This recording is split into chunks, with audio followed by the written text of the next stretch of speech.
Dneska vás vezmu na focení konference, kde probíhalo předávání cen podnikatelů roku Jihomoravského kraje. Konference se konala v Brně na Hvězdárně a začal jsem klasickým focením routů, který se průběžně doplňoval.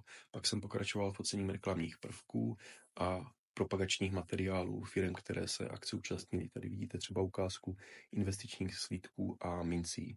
Průběžně jsem chodil fotit další rout, protože se doplňoval a dodavatel chtěl mít nafoceno všechno.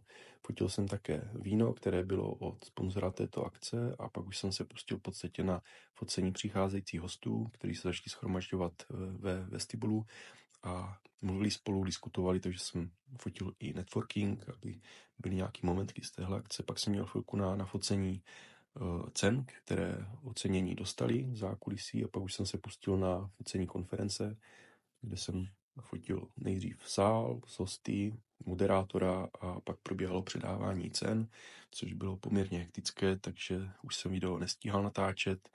Nicméně akce byla hodně povedená, já si myslím, že si ji všichni užili, včetně mě, a po skončení akce jsem udělal ještě pár momentek networkingu a pak už jsem měl v podstatě domů.